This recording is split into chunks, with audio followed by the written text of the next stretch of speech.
Isisigaw sa buong mundo,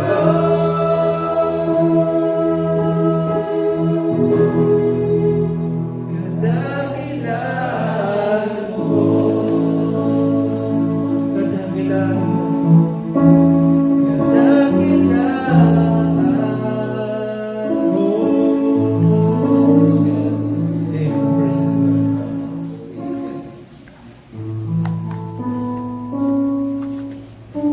Praise God. Hallelujah. Dahil kita mag-ako. Hallelujah. Kawain ng Diyos na makapagyarihan sa lahat, sa yawi, sa pangalan ng Jesus na hari, mapagligtas sa ating kinabuhi, sa banal na Espiritu na mawaan naman, Porter. Panginoon, mag-upisa kami para sa pamati sa iyong salita, Lord. Yan mo kami ng malakas na panampalataya ang bawat isa. Yan ba ng iyong lingkod, Lord, gagamitin, Lord. Yan mo ng malamang karunungan galing sa iyo, Panginoon. Panginoon, ikaw ang malagyan sa amon, Lord. Ikaw ang amon dakong mabisita sa inyong gabi. Lahat ng magpuri, Lord, salamat, Ginoon, na makabuti mo sa aming buhay. Panginoon, walang pati o diri na tapos na naman pasalamat sa iyo, Lord, na hindi mo gahom makakiwas sa inyong lugar. Lord, pagpalain mo ang aming mga kapatiran sa tanan, kabugos, kabinali, Lord. Ingatan mo po, Panginoon, likay mo sa mga trahedya, mga kasakitan, ang mga problema, Lord. Sumplayan mo, Panginoon, ang bawat isa. Panginoon, maraming salamat. Ikaw si Yoba na mong parantay. Hindi rin nagkukulang. Panginoon, sa iyo ang kapurihan, palatiyan, matamis, na pangalan ni Jesus, na lahat ay magsabi ng Amen! Amen! Hallelujah! Thank you, Lord.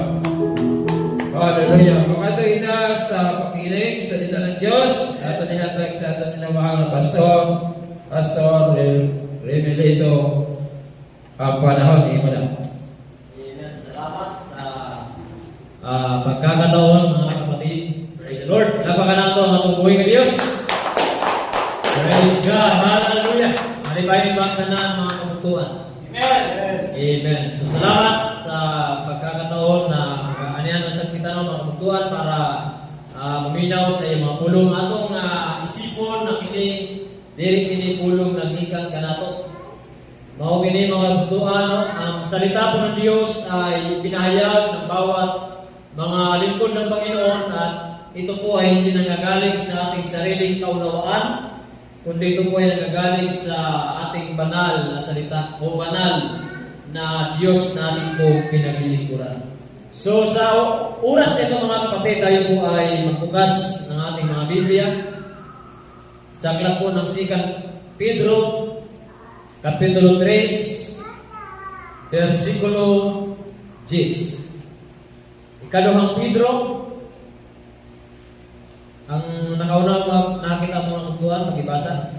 Ikaduhang Pedro Kapitulo 3 versikulo 10. Kaduang Pedro, Kapitulo 3, versikulo 10. Ngunit ang araw ng Panginoon ay darating, tulad ng isang magnanakaw. Sa araw na iyon, ang kalangitan ay biglang mawawala, kasabay ng isang malakas na ugong. Matutubok ang araw, buwan at mga bituin, ang mundo at ang lahat ng mga bagay na naririto ay mawawala. Amen. Amen. Salamat sa pagkabasa. Manalangin tayo, mga kapatid.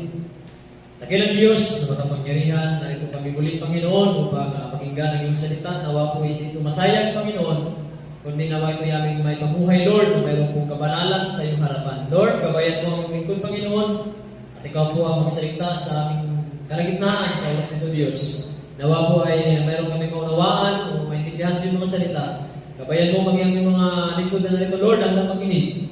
Sila yung gabayan at pagtubayan. Maraming salamat, Panginoon, pinupuri ka namin. Ito ay minalangin sa pangalan ng Jesus ng ating magsabi. Amen. Amen. Praise God. Hallelujah. So, ating pong narinig, no, mga kapatid, ang salita po ng ating Panginoon. Ang sabi po ng Bible, Hallelujah, darating po ang tulad ng isang magnanakaw. Kapag ito po ay mangyayari, mga kapatid, ang mundo o itong sanlibutan ay magkakaroon po ng mga kakilakilabot na mga mangyayari. Kaya sabi ng Bible, sa araw na iyon, ang kalangitan ay biglang mawawala. Kasabay ng isang malakas na ugong, matutupok ang araw, buwan, at mga bituin. Kaya kung atong isipon, napaka-delikado, no? Kakilakilabot. Dahil hindi po talagang wala pong buhay na maliligtas o wala pong buhay na makakaligtas, no, sa mga mangyayari. Hallelujah, sa araw po ng pagdating ng ating Panginoon. So lahat tayo po ay naghihintay sa pagdating ng Panginoon. Tama ba? Nagahulat pa tamang kabuktuan sa pagbalik sa buhay ng Diyos. Hallelujah, mga kaigsunan. Amen. Amen. Ang Iglesia po ng Diyos ay masayang naghihintay sa araw ng Panginoon. Kaya ang mga tao hindi po masaya sa pagbabalik ng ating Panginoon, sa mga taong hindi po masaya na naghihintay sa pagbabalik ng Panginoon, sila po yung hindi tunay na mananampalataya. Dahil ang tunay na mananampalataya ay masaya, mga kapatid, sa pagbabalik ng ating Diyos. So ano nga ba po ang mangyayari sa mundo? Gaano nga ba katotoo ang salita na nakasulat sa banal na Biblia? So ayon po sa talata na ating nabasa, magkakaroon ng isang malaking problema ang lupa. Ito po'y kabaligtaran, mga kapatid, sa araw po ng pagdating ni Antichrist. Ang araw po na tinuro po sa inyo, mga buktuan, ang araw po ng pagdating ni Antichrist ay magkakaroon po ng katahimikan. Kumbaga, hindi po magkakaroon ng kaguluhan sapagkat ang nais ng Antichrist ay akitin o akayin ang lahat ng tao na maniwala sa kanya. Kaya ang kanyang gagawin, hallelujah, hindi po siya magsisimula ng gulo. Kaya kapag payapa ang panahon, ang mga tao ay walang ibang isipin, kundi siguro ito na yung Diyos. Diba? Isipin nila siguro ito na yung Diyos dahil magkakaroon ng kapayapaan ng mundo. Pero kung babasyan po natin ang Bible, hallelujah, ang araw po ng pagdating ng Panginoon, magkakaroon po ng isang mga sakuna. Dahil ang buwan ay natutupok. Ang araw, lahat ng bagay sa mundo ay mawawala. So maliwanag po sinasabi ng Bible. Praise God, hallelujah. Magkakaroon ng isang malaking problema ang lupa. Ang lahat ng mga tao, siguradong magkakagulo.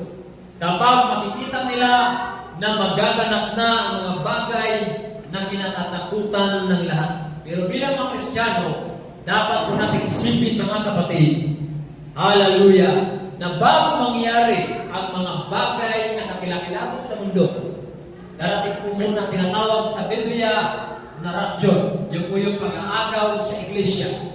Kaya sa tribulation, mayroon pong tatlong pananaw. Na ang una ay tinatawag na post-tribulation. At ang pangalawa ay pre-tribulation. At ang pangatlo ay mid-tribulation. Ang ibig sabihin, kapag post-tribulation, mga kapatid, magkakaroon muna ng kaguluhan sa mundo bago po ang rapture. At ang pre-tribulation ay rarapturin ka muna, kukunin ka muna ng Diyos sa dito bago magkaroon ng matinding kaguluhan o mga sakuna o kahirapan sa mundo. At ang mid-tribulation naman, ang ibig sabihin ay habang nagkakagulo ang mundo, aagawin ng Diyos ang kanyang iglesia. So, yan po ay mga pananaw lamang, mga kapatid. Kung ating babasahin po ang Biblia, nangyayari po ang mga bagay na ito. Ang post-tribulation, mga kapatid, hallelujah, ay nangyayari. Ang pre-tribulation ay nangyayari sa Biblia. Sa panahon nila, bago po ginunaw ng Diyos ang Sodoma, kinuha muna ng Diyos. Kaya maaaring ganun po ang mangyayari, mga kapatid. Sa Bible naman, kung ating babasahin, sa araw ng pagdating ng Diyos, matutupok ang araw, lahat ng bagay mawawala. Ibig sabihin, mga kapatid, mawawala muna tayo. Una muna tayong kukunin ng Panginoon bago magkakaroon ng ganitong mga bagay. Nasa tayo yung Nexon? Praise God, hallelujah. So, bilang mga lingkod ng Diyos, pinapauna niyang ipahatid o ipaalam sa kanyang iglesia na ganito po ang mangyayari sa araw ng kanyang muling pagbabalik. Magkakaroon ng isang matinding pangyayari sa buong mundo, sa buong kasaysayan ng mundo na hindi pa nangyayari noon at hindi na mauulit pa kapag ito po'y nangyayari. Isang business na mangyayari yan. Hallelujah, yan po yung naririnig na natin ito noon mga kapatid na tinatawag nilang the big one. Pero kung ating pong basahin ang Bible mga kapatid, magkakaroon po ng isang malakas na lindol na hindi pa nangyayari sa buong kasaysayan ng daigdig. Ibig sabihin, itong mga lindol na naririnig natin sa iba't ibang lugar, hallelujah, na niabot mga buntuan of 9.8 or 7.2, di pa na tao. No? O 9.6 na ito may isog. Isa kung sa mga usog na lindol na ikapagkaroon, di pa na mga buntuan. Hallelujah, ang tawag na isog na grabe.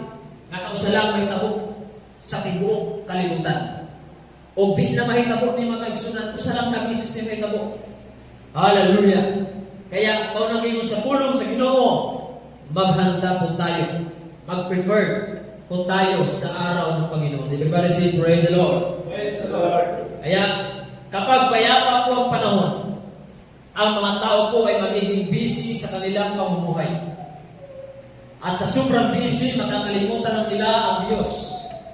Hindi na sila makakapag-isip na magpasalamat dahil ang isipan nila ay punong-puno ng maraming mga bagay. Sasabihin nila, habang maayos pa at maganda pang panahon, magsipag tayo magtrabaho. Pupunta ako sa ganitong lugar at magtatrabaho habang maganda pang panahon. Diba, isipin ng tao, wala pang kaguluhan, hindi pa nagkakaroon ng gira, kaya magtatrabaho muna ako sa kanayang pagsisimba. Dahil hindi pa nagkakagulo. Kaya ka magsisimba at maglilingkod sa Panginoon kapag magulo na ang mundo. Napunta ng mga kabugtuhan?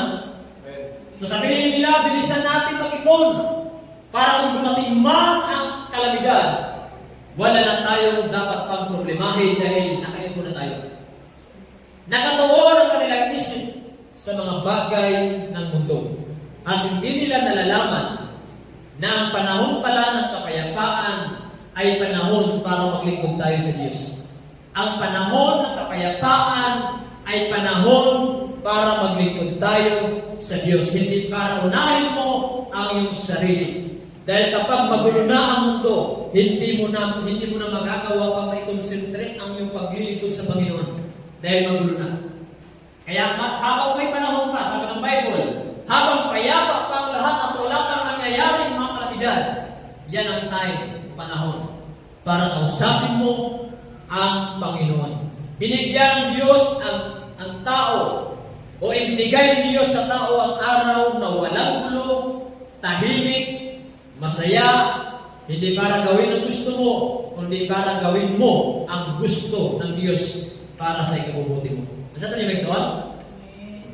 Kailan ka gagawa sa kalooban ng Diyos? Kapag may bagyo na at sakuna na nangyayari sa lupa? Marami ng mga lingkod ng Diyos na nangangaral ng kanyang mga salita sa lahat ng sulok ng mundo. Marami na po siyang sinuko para maghayag ng kaligtasan. Kaya, pinapaalalahanan po ang lahat ng tao upang ang mga nalalayo ay magbalik loob sa tunay na Diyos. At nang sa gayon, ay huwag silang mapahamak. Kaya sa huling mga araw, mga kapatid, ang mga taong walang Diyos, mga taong walang pananampalataya, mga taong namumuhay ayon sa laman, hindi na tayo paniniwalaan o ayaw nilang maniwala sa salita ng Panginoon. Hindi sila maniniwala na mangyayari ang mga nakasulat sa Biblia dahil sabi nga nila, ito daw ay sulat lamang po ng tao. Naintindihan po ba natin mga kapatid? Kaya nung nangaral si Noah sa mga tao, pinagtawanan lang siya ng mga tao dahil hindi sila naniniwala na mangyayari ang sinabi ng Panginoon. Kaya kasalanan po ang kawalan ng pananalig sa Diyos. At ang kasalanan na yan ang maghahatid sa iyo sa kapahamakan. Kaya yun ang nangyari sa mga tao dahil sa kanilang unbelief o kawalan ng pananampalataya sa Diyos, napahamak ang kanilang mga buhay. Hello? Amen. Hallelujah. Hindi sila naniniwala na mangyayari. Sabi ang sabi ng Diyos, hallelujah, dapat tayong magtiwala sa kabutihan at sa kakayanan ng ating Panginoon. Sa simula pa lamang po ng mundo, lumitaw na po ang mga taong ito. Walang halaga sa kanila ang paglikha ng Diyos sa langit at sa lupa. Walang halaga sa kanila kung matapos man ang mundo dahil ayaw naman nila maniwala. Di ba, may encounter ko mga buntuhan, may mga tao ngayon, di naman mo matapos ang kalibutan, kaya ang tao lang may katapusan. Hallelujah. Ang tao may katapusan, pero ang kalibutan ay suon na nasaad sa puno sa Biblia na ang lahat ng bagay mawawala. Ang langit at lupa ay lilipas, ngunit ang kanyang salita ay mananatili. Palakpakan po natin ang Panginoon. Praise God. Hallelujah. Amen. Kaya lagi nating tandaan mga kapatid, sa panahon ni Noah, walong tao lamang po ang nakaligtas. Isipin mo yan sa buong mundo, sa ating buong kalibutan, 8 lang na kaluluwa ang naligtas. Ngayon, ilang libong tao na naninirahan sa lupa, ilang libo na ang mga taong nabubuhay. Sa panahon ni Noah, 8 lang ang nakaligtas. Hallelujah, sa pagkagunaw ng mundo sa pamamagitan po ng tubig. Namatay ang lahat ng tao maliban sa 8 kaluluwa. Hallelujah. Hindi po ang Diyos ang pumatay sa kanila. Tandaan po natin yan, no? Hindi po ang Diyos ang pumatay sa kanila. Sabi nila, ang Diyos daw ang pumatay sa mga tao. Bakit? Dahil ka nagpahulan ng Diyos ng balakas. At yung mga tao na nakasakay sa arka ni Noah, namatay. Kaya sabi nila, Diyos daw ang pumatay. Hindi po mga kapatid. Dahil bago po nagkaroon ng gunaw, o bago po pinaulanan ng Diyos, nangaral na si Noah sa kanila. Amen? Ipinahagit na ni Noah ang regalo ng kaligtasan sa mga tao, pero ang kasalanan nila, hindi po tinanggap ang kaligtasan. Kaya sa madaling salita, sila mismo ang nagpahamak sa kanilang sarili. Everybody say amen. Amen. Makikita natin doon ang kabutihan ng Diyos. Dahil bago po ang kapahamakan, bago darating ang kamatayan, una ka nang pinalalahanan ng Panginoon na mangyayari ang mga bagay na ito. Kaya kung hindi po natin tatanggapin ang salita ng Panginoon, hindi na po natin pwedeng sisihin ng Diyos. Kaya nga may mga tao, mga kapatid, pag mayroon ng sakit, pag mayroon ng mga matinding karamdaman, hallelujah, sinisisi ng Panginoon kung bakit daw hinayaan ng Diyos na magkasakit. At kapag marami nang namatay, sabi nila, bakit pa hinayaan ng Diyos na mamatay ang tao kung talagang mahal niya ang tao? Bakit hinayaan na ito ay mamatay? Hallelujah. Tandaan natin mga kapatid, talagang napakabuti ng Panginoon. Bakit? Mabuti ang Diyos dahil bago pa ang kamatayan, bago pa ang kasalanan sa mundo, sinabi na ng Diyos sa tao, huwag kang kumain ng bunga ng puno na nagpapakilala ng mabuting masama. Dahil sa oras na kakain ka, walang sala, ikaw ay mamamatay. Nauna na yung salita ng Diyos bago ang kamatayan at ang kasalanan pumasok sa sanlibutan. Pinapaalalahanan ng Diyos ang tao. Kaya lagi nating tandaan yung mga paalala sa atin ng Panginoon. Everybody say amen. Amen. Hindi po ang Diyos ang pumatay sa mga tao. Dahil nandyan po ang arka bago pa ang pagkagunaw, nagsalita na po ang Diyos sa pamamagitan ni Noah. Pero ayaw nilang maniwala, kaya sila po ang pumatay sa kanilang mga sarili. Kaya ang kawalan po ng pananalig sa Diyos ay parang nagpapahamak ng sarili nilang buhay. Ang Diyos na parito sa lupa upang magligtas ng buhay. Amen? Magbigay ng buhay at magbigay ng pag-asa sa mga tao. Matapos po ang panahon ni Noah, nagkawatak-watak na naman po ang tao dahil hindi sila magkaintindihan sa kanilang mga wika. Kumalat ng tao sa buong sangkalupaan. Hanggang ngayon mga kapatid, nanatili pa rin ang mga espiritong masasama na siyang naudyok sa mga tao na gumawa ng hindi maganda sa harapan ng Diyos. Kung ayaw man maniwala ang tao sa salita ng Diyos na ipinangaral, hayaan niyo sila mga kapatid. Dahil sabi ng Bible, may nabasa ko, noong sabi ng Biblia, kapag naikahayag mo na sa isang tao ang salita at pinapaalala mo sa kanila, wala na ng pananagutan. kung sila ay ayaw maniwala sa iyo. Pero kung hindi mo ito pinapahayag sa tao at sila ang napahamak, may pananagutan ka. Bakit? Dahil hindi mo sila pinaalalahanan. Ganun po tayo mga kapatid. Yun po yung utos ng Diyos sa atin. Huwag natin ikahiya ang salita ng Panginoon. Ihayag mo sa iyong mga kapatid. Sa iyong pamilya na hindi mo pa nakasawa sa paglilingkod sa Diyos. Dahil sa oras na sila ay napahamak na hindi mo pinapahayagan ang salita ng Panginoon, mayroon tayong pananagutan sa harapan ng ating Diyos. Pero ang sabi ng Bible, kung ito ay iyong pinahayag, ngunit sa kabila ng iyong pangangaral, ay hindi pa rin sila maniwala sa iyo, wala ka ng pananagutan. Kaya sabi ng Panginoon, kapag mayroong isang lugar na hindi ka tinatanggap, umalis kayo doon at ipagpag mo ang mga labog sa iyong sandalyas o sa iyong gamit. Everybody say amen.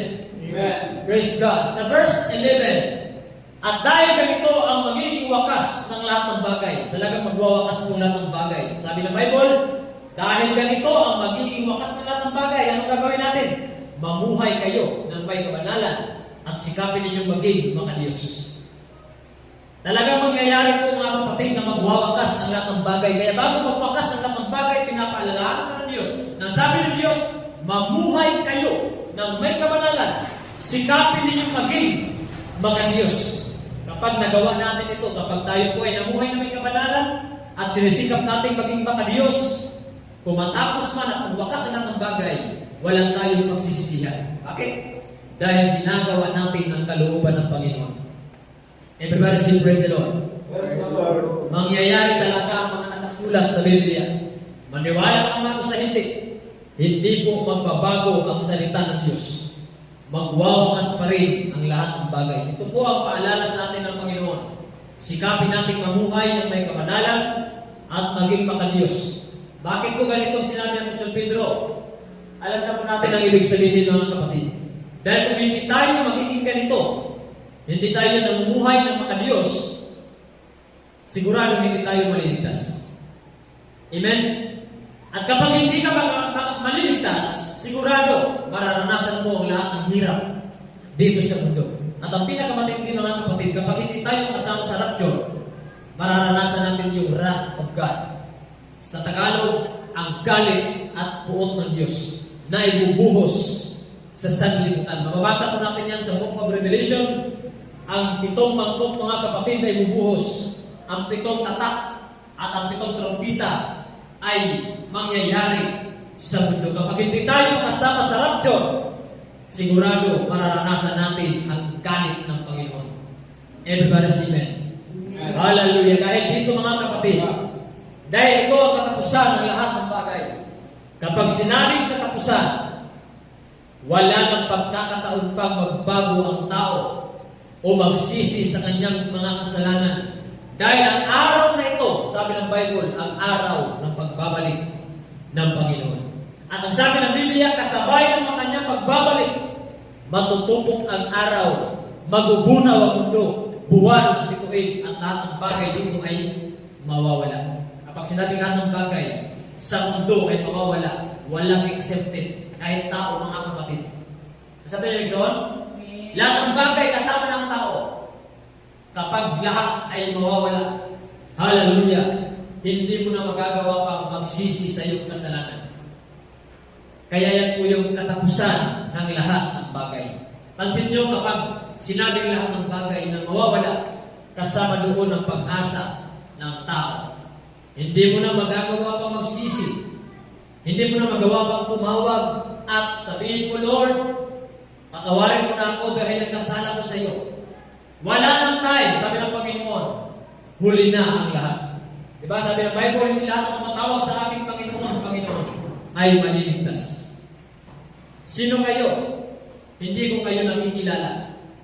Yun yung panahon mga kapatid na ang tao ay tatawag lamang kapag nakikita na nila ng Diyos ay babalik na. Wala nang panahon. Habang hindi pa huli ang lahat, ipaalala ko sa inyong mga mahal sa buhay ang salita ng Diyos na mamuhay tayong lahat ng may kabanalan at sikaping maging maka-Diyos. Magbasa tayo ng kanyang salita. Mahalin natin ang salita ng Diyos. Huwag natin ibuhos ang ating buong lakas sa pamumuhay na makalaman. Ang paraan para makaligtas tayo sa kapahamakan Hallelujah! At magpaparusa ng Diyos sa mundo. Anong gagawin natin mga kapatid? Hanapin natin siya habang may panahon pa. Amen. Hallelujah! At maglingkod tayo at sumamba sa Espiritu at katotohanan. Amen. Praise God. Maging busy lang tayo sa araw-araw. Di ba natin iwasan ang kamunduan? Nga di kailangan talaga ninyo magtrabaho. Pero dapat pag-oras ng Panginoon, huwag natin kalimutan ang paglilingkod sa Diyos. Maging busy man tayo sa araw ng pamumuhay, maglaan pa rin tayo ng araw at oras para sa Panginoon.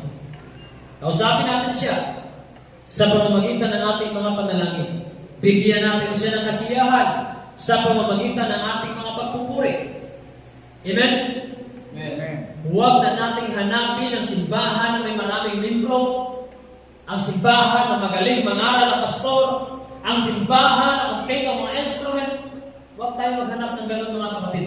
Dahil walang simbahan na magliligtas sa iyo. Hanapin mo ang Diyos dahil siya lang ang magliligtas sa atin. Paano natin siya mahanap?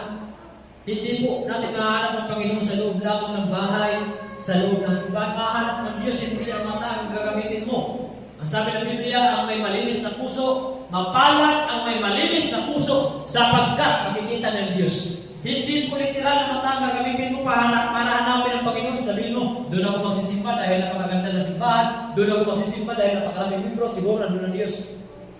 Doon ako magsisimba dahil maraming maganda ang mga instrument, maraming mga magaganda at gwapo, mga kapatid. Lalo kapag ganun po ang ating paglilingkod sa Panginoon, hindi natin mahahanap ang Diyos. Dahil ang puso natin napakalayo sa Panginoon. Ang tunay na mananampalataya, ang totoong sumasamba sa Diyos, hallelujah, hindi na naghahanap pa ng mga bagay. Dahil sabi ng Biblia, ang mapalad ang may malinis na puso sapagkat makikita ng Diyos. Malinis. Ang sabi ng Biblia, ang lahat ng bagay sa mundo, yan po yung nagpaparumi sa ating puso. Totoo yan mga kapatid. Lahat ng bagay sa mundo, nagpaparumi po yan ng ating kaisipan. Ang nagpapalinis at nagpapadalisay ng ating mga puso ay ang salita ng Panginoon. Everybody say, praise the Lord. Hallelujah. Kaya sa last verse, nasabi dito, habang hinihintay ninyo ang araw ng Diyos, magsikap kayong mabuti upang madaling dumating ang araw na ang kalangitan ay matutupok at ang mga bagay na naroon ay matutunaw sa matinding init. Siguro nag-iisip kayo mga kapatid. Sasabihin natin na hindi na ako magsisikap. Bakit? Hindi ako magsisikap ng mabuti. Dahil sabi ng Bible, pag magsikap ako ng mabuti, sabi ng Biblia, magsikap kayo. Kayo mabuti upang madaling dumating ang araw ng kalangitan na matutupok. Ang tao hindi mo nakakaintindi, sasabihin nila, Pastor, hindi ako magsisikap. Bakit? Dahil parang nagmamadali ka. Para gusto mo na magunaw ang mundo. Alam niyo mga kapatid, kaya po sinabi ng Bible na magsikap kayong mabuti upang madaling dumating ang araw na ang kalangitan ay matutupok. Dahil po yan sa sobrang kahirapan kayo ng mundo. Na sa sobrang hirap, hindi mo na magawa maglingkod sa Diyos dahil ang gagawin mo, magtatrabaho ka na lang, lalayo ka sa iyong pamilya para maghanap ng trabaho, unahin ang trabaho, para magkaroon ng negosyo at pira mga kapatid. Kaya nga ang sabi ng Biblia, pinaikli ng Diyos ang araw para sa kanyang mga hinirap. Dahil ang tao sa sobrang hirap, hindi na po makapagtis. Kaya maraming mga Kristiyano, example na lang dito sa among mga kubtuan. Dati na, damo may mga isuro ng simba. Pero tungkol sa kalisod sa kalibutan, nagkaano na sila mga sarili-sarili mga pamilya, nagkanya-kanya ng mga kubtuan. Ang iba ng pamilya, ang iba ng isuro ng simba, kayo una na lang ang mga buhi para magbuhi ang iyong sariling pamilya tungod sa kalisdanan sa kalibutan. Kaya sabi ng Bible, pinaiksi ng Diyos ng mga araw alang-alang sa kanyang mga hinirang. Bakit? Para walang mapahamak. Kaya ang sabi ng Biblia, magsikap kayo mabuti upang madaling dumating ang araw ng kalangitan ay matutupok. Ibig sabihin, para darating ang katapusan, wala ng tao, wala ng lingkod ng Diyos o mga tunay na mananampalataya ang maghihirap pa at tatalikod dahil sa kahirapan. Ang langit, ang kalangitan, mga kapatid, ay mawawala. Kaya ang tandaan po natin sa ating paglilingkod sa Panginoon, lahat ng bagay sa mundo, mayroon pong katapusan. maging ang ating mga buhay, mayroon pong katapusan. Kaya habang binigyan pa tayo ng buhay ng Diyos at ng lakas, gamitin natin ito upang masiyahan sa atin ng Panginoon. Palakpakan po natin ang Panginoon. Praise the Lord! Hallelujah! Amen. Ibigay po natin sa ating pastor.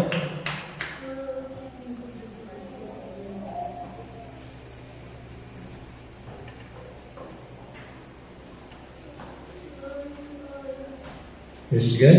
Maraming salamat, Pastor Remelito, sa mensahe. Nga napakabuti ang mensahe na binigyan niyo, Lord, sa atin. Ano?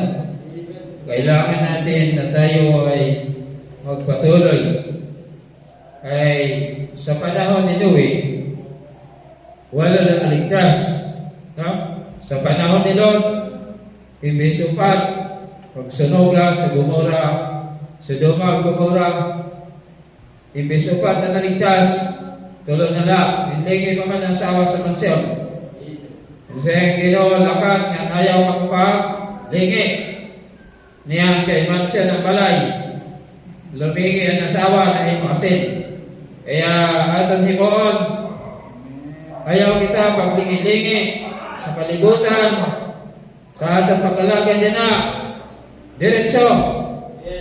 May bugas waray, padayon kita sa pag-alagad ay ang Ginoo na siya unahaak na akong pagkamatadong akong katuwiran lahat ng bagay nilagdag ko sa iyo. Kaya ay ang likod kagabi mawala na ng bugas o napakahirap.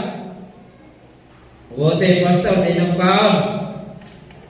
Pero ang ginawa ni Lord, kahit malayo, gagawa si Lord ng paraan.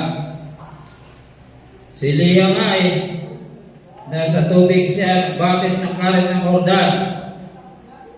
Kalasangan, doon niya sa lasang. Siring ang Ginoo, Leah, aga, uwak, subuhong ko, pagduhol sa itong tinapay. Pagkakulong, anuwak, magduhol lang ng tinapay. Kaya God is good. Kaya kung kita maghirap, usa iton nga kita kinanglan magrigon sa aton pagtuo. Kaya ang Diyos, supplier, di siya nagkukulang. Labi na yan ang mga batid. Nga ang mga tindahan, ang portahan pala, ang iba, gibutangan na, bawal utang. Patay ka sa gutom, waray kang problema. Kaya ang nasiring ang pulong sa Ginoo, kailangan mahabagin kayo sa lahat ng panahon. Pero nanang ginhimo sa sanlibutan, portahan sa tindahan, butangan bawal. Pagpatay sa tao, waray na habag. Nanon sa Ginoo, at may habag. Araw ng paghukom, walang ikatatakot. Dahil ang Diyos ay mahabagin, kaya pagpalain tayo niya kung tayo may puso mahabagin. Kaya, salamat sa mensahe nga naghatag ito sa aton o karigon at nakikita sa pagbabalik ng Panginoon malapit na para sa mga hinirang. Kailangan natin magpakabanal, kailangan natin maging maka-Diyos sa lahat ng panahon.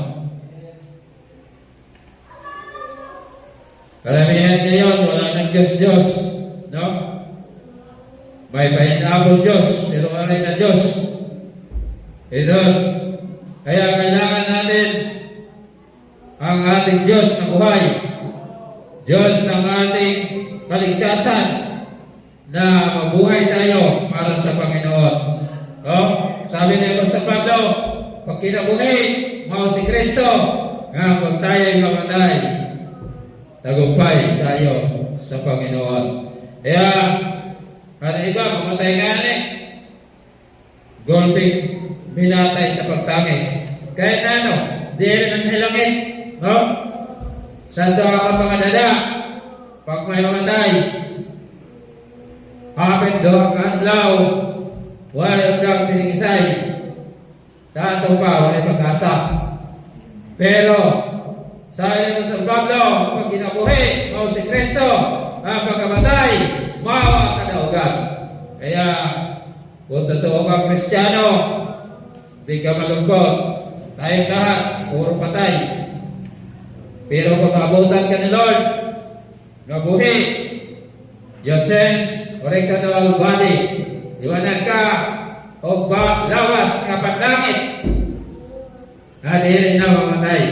Kaya mga batid, magpatuloy tayo sa ating Panginoon.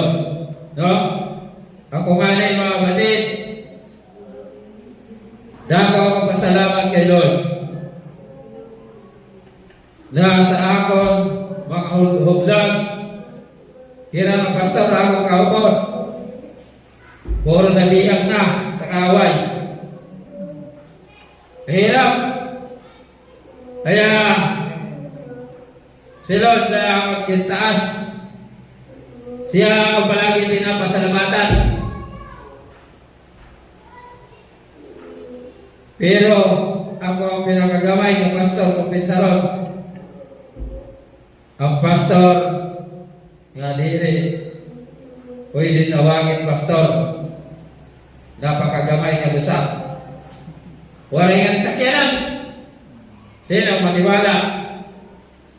Pero mga kapatid, God is good. Ang tagumpay, palaging may sakit, pinapagaling pa rin ni Lord. May problema, waray bugas, si Lord ang supplier. Pero mga kapatid, huwag tayong atras. Magpatuloy tayo. Lalong lalago ang ating gawain. Yung mensahe ng linggo, sinabi diyan, ang punong kahoy ng higira at palma.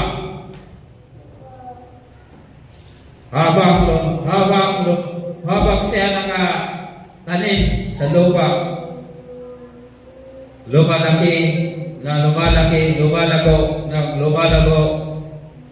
lumalago. Kaya, ang ating panampalataya, palagi natin ipanalangin nga Lord, kailangan ko na ako'y palagi maging malakas ang aking panampalataya sa iyo para pag-ampo ko, pirme, may solusyon.